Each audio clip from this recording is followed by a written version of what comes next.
जय लक्ष्मी माता। आज मैं आपको सेठ जी और लक्ष्मी माता की एक बहुत ही सुंदर छोटी सी कहानी सुनाती हूँ।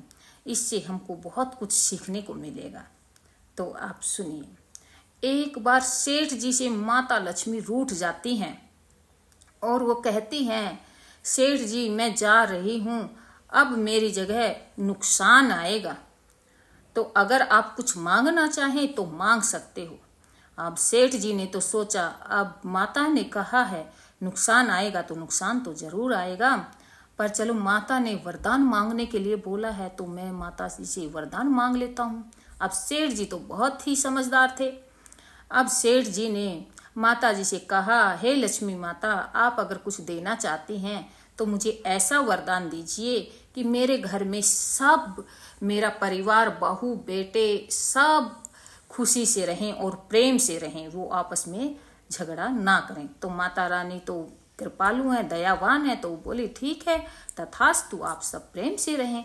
अब माता रानी वहां से चली जाती हैं और उनकी बहू खिचड़ी बनने के लिए रख देती है।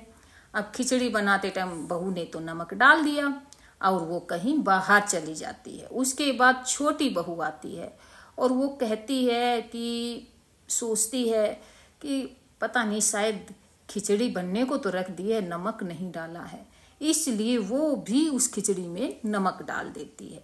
ठीक वैसे ही तीसरी बहू भी आती है और वो भी देखती है कि शायद कोई नमक डालना भूल गया है खिचड़ी में, क्यों ना मैं नमक डाल देती हूँ। तो तीसरी बहू भी उसमें नमक डालकर अपने कामों में व्यस्त हो जाती है। ठीक वैसे ही चौथी बहू भी आती है सेठ जी की और वो भी उसमें नमक डाल देती है और शाम को सब लोग खाना खाने के लिए इकट्ठा होते हैं।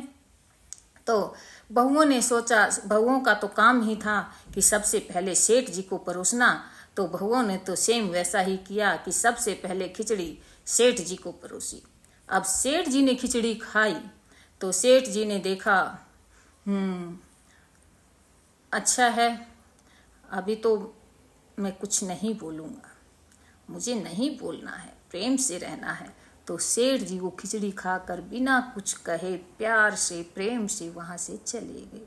ठीक उसी के बाद फिर उनका बड़ा बेटा आया और उसने खाना खाया, उसने खिचड़ी खाई और उसने पूछा, पिताजी ने खाना खाया? तो बहुएं कहने लगी, हाँ उन्होंने तो खाना खा लिया। तो बड़े बेटे ने सोचा, पिताजी कुछ नहीं बोले तो मैं क्यों बोलूं, मैं भी नहीं बोलूँगा। ठीक वैसे ही दूसरा बेटा आया तो उसने भी खिचड़ी खाई और उसने पूछा, भैया ने खाना खाया या पिताश्री ने खाना खाया? तो बहुओं ने कहा उन्होंने खाया है। तो उन्होंने कुछ नहीं बोला तो मैं क्यों बोलूं, तो दूसरा बेटा भी नहीं बोला। ठीक वैसे ही तीसरा बेटा भी बिना बोले खाना खाकर चला गया और उसके बाद चौथा बेटा भी खाना खाकर चला गया खुशी खुशी।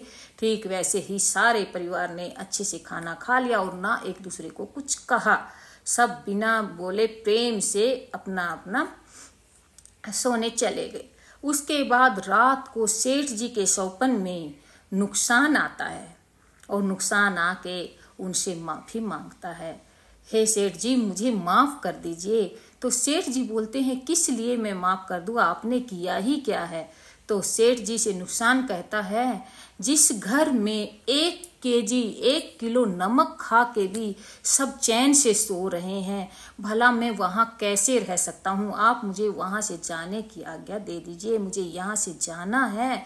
तो सेठ जी कहते हैं कि कोई नमक खाए ना खाए, लेकिन लड़ाई प्रेम से तो रहे, लड़ाई नहीं करनी चाहिए। और आप भी यहाँ रहिए हमारे साथ, आपको क्या कमी है, आप भी खाइए। तो बोले, मैं तो 1 किलो नमक नहीं खा सकता हूँ सेठ जी, इसलिए आपका तो कोई भी कुछ नहीं बिगाड़ सकता, आपके ऊपर तो माता रानी लक्ष्मी की इतनी बढ़िया कृपा है, भला मैं आपका कैसे क्या बिगाड़ सकता हूँ, इसलिए मुझे जाने की आज्ञा दीजिए।